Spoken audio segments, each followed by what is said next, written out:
and any other single thing on the planet. Because, well, first of all, toilet paper is something that the Western world really likes. Secondly, the higher the quality, or the higher the softer the toilet paper, the worse it stores. Which is why when you're traveling in Central America, you get the stuff that kind of rolls off almost like typing paper. And when you get up into Minnesota, you get the stuff that falls to dust in your hands. It's so soft. So, and you also have to be aware of other things. That brings up a real issue here, George. People have to understand that this is the plastics society, that almost no plastic that you're given at the consumer retail level is intended to have a lifespan of greater than 6 months. So if you go to the store and you buy bleach in those plastic containers, those bottles actually have a transpiration rate of about 6 months, and the bleach becomes less effective and it has a nominal half-life. And so what George is actually talking about is the plastic around the large cases of the toilet paper is permeable, and moisture gets in there, and you have a potential for mold and other issues. So you have to be very savvy about storing stuff for longer-term use, and we're suggesting that that's a really good approach to spending any marginal, extra dollars you've got at the moment, is to buy stuff for this longer-term use and storage. So, but you've got to be really careful about that. You wouldn't, for instance, want to buy nuts in plastic containers and expect those plastic containers to keep those nuts fresh for 6 months of shelf life. This is why the military goes to a great deal of trouble to come up with MREs and other, quote, shelf-stable items, and also why the whole freeze-dried food industry exists. But it's a very necessary thing, and now would be a real good time to buy it because, as I pointed out, in the Weimar Republic, those things that went up just as fast as the price of silver and gold and hard currency was basically food. The other thing that you can buy right now is you can buy information on the cheap. Both Clif and I have fairly extensive libraries. I don't know if you've ever looked at Lindsay Technical Books and some of the places that you can literally buy books, read the books through a couple of times, and pick up new skills like machining or carpentry, coppersmithing, or any number of things. Emergency medicine, those kind of things. And in fact, I personally think that the most valuable thing within 5 years may well be taking an EMT BLS, basic life support course. Not that I intend that you would become a paramedic or become an EMT of any kind, but things that are out there, way out there in the data suggest that books will survive when the power goes down.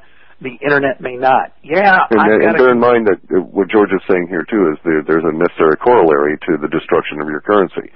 If you look at any country that goes through a currency destruction, in all of from about the mid-1800s on, and look at any energy source, that's one of the first things that gets disrupted. And our country is weirdly structured at the moment because some of our electrical energy sources are over 100 years old. They're fired on our grid system.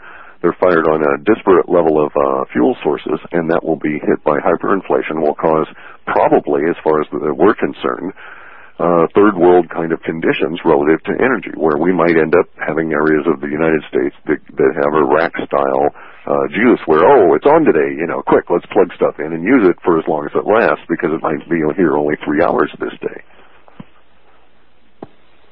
Yeah, like I said before, we're all... we really are, aren't we? Yeah, but it kind of makes sense.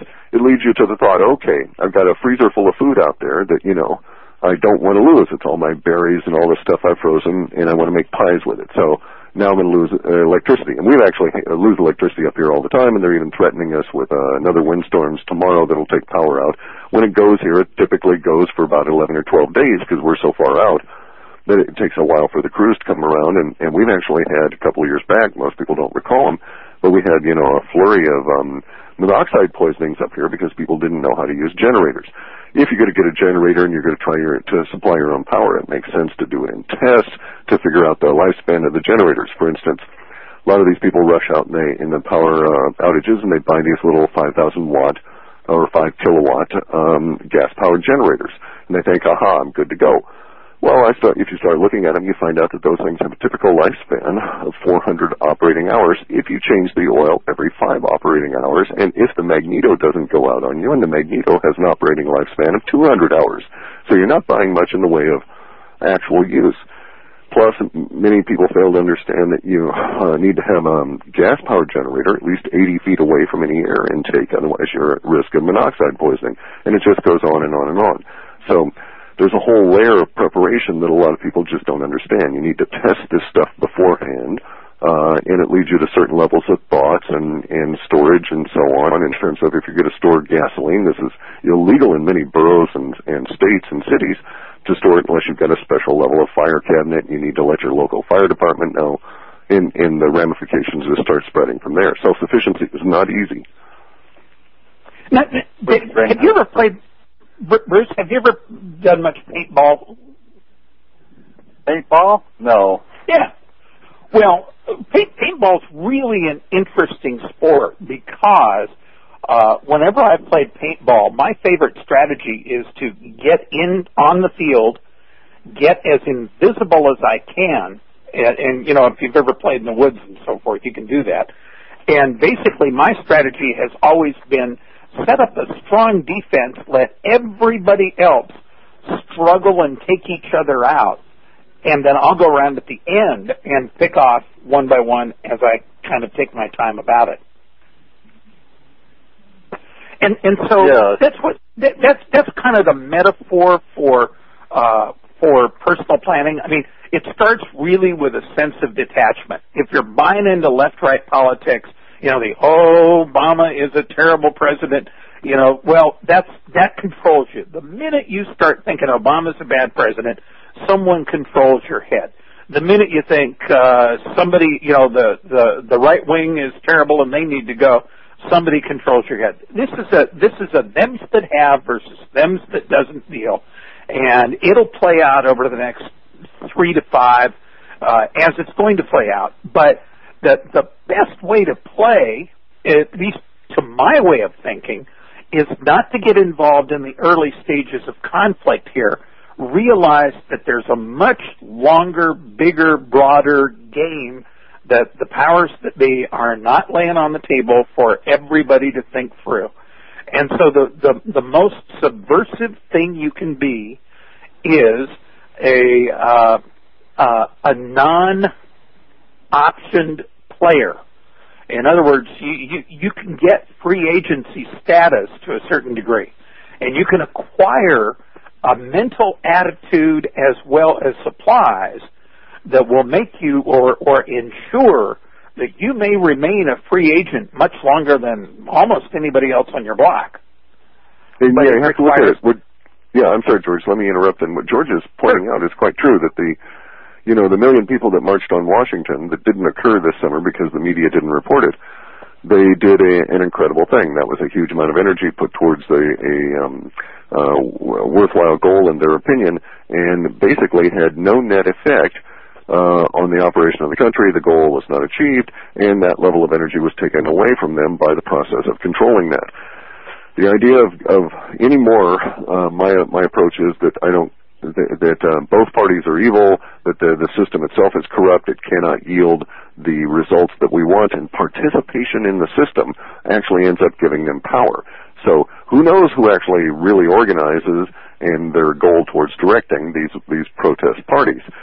And for my personal level of preparation, as with George, it's that idea that you need to watch where your energy is being directed, and in essence, as George says, grasp the idea that there's that larger game going on.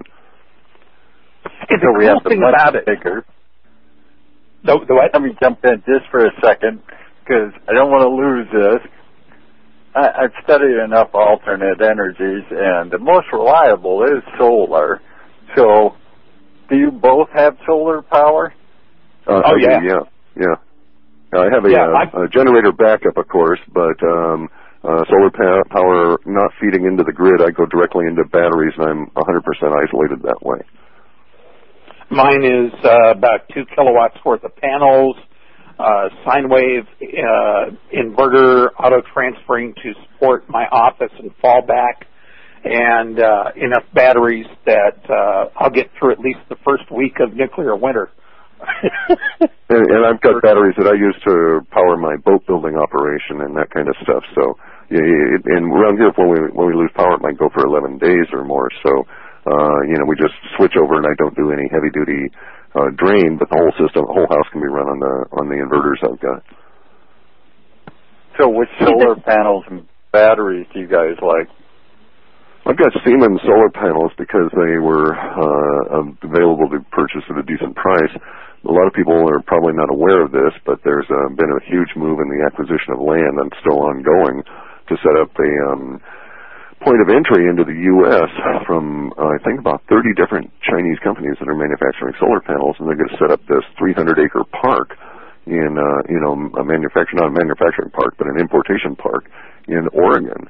And their goal is to bring cheap solar to the U.S. and, in essence, establish a new importation business and a whole new layer of infrastructure there through this large point of entry. Whether our dollar collapses too fast for that to occur is questionable, but there are starting to be some reduction. We're seeing two trends out here, by the way, in the West Coast. A reduction in the prices of solar panels as they're brought in when you can get them. They don't have price scaling up. They really just have availability control. But then on the other backside of it is thefts of solar panels because the prices on used ones are running so high. And your favorite battery? I'm running Interstate deep cycle, but I've also got some marine gel pack for my boat. I want the boat to be electric as well. Mine is 170 watt NEC panels, Outback. I'd have to go out and look at it, but I think it's like a 1614 grid tie with. I could actually do selling back to the grid. I choose not to because there's a whole layer of administrative paperwork when you start selling to the grid, and I'm in no particular hurry to advertise to anybody that I am capable of power independence.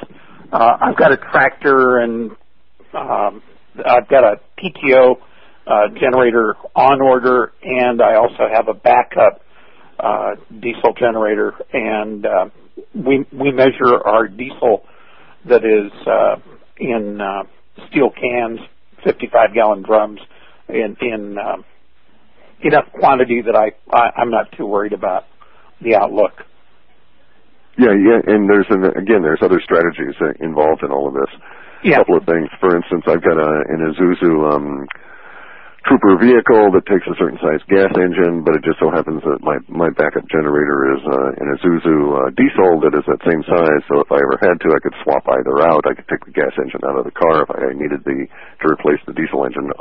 Not too likely. Usually it would be the other way, but. The Isuzu diesel backup is off of is what the fishing fleets use, because this is the most rugged kind of a situation where they just take these generators, weld them to a plate, set them out on the deck, fire them up, and let them go. They run freezers during the fishing season out here off the West Coast in just abysmal weather, and just keep plugging right along. And it's just a really great system. But the whole system, it makes a lot more sense if you consider exactly how easily it can be done. If you scale your power usage back, and I have to be aware of the fact that I need 220 for my well, but I could probably switch over to 110. But in any event, you can get it to the point where you really only have to run your generator maybe 3 hours a day to recharge your batteries. And then you use the batteries the other remaining 21 hours of the day and recharge them the next day. And if you have any solar input, well, then there you go. So much the better. That's lower level of diesel use. If you outsize your generator, you run the generator at half level of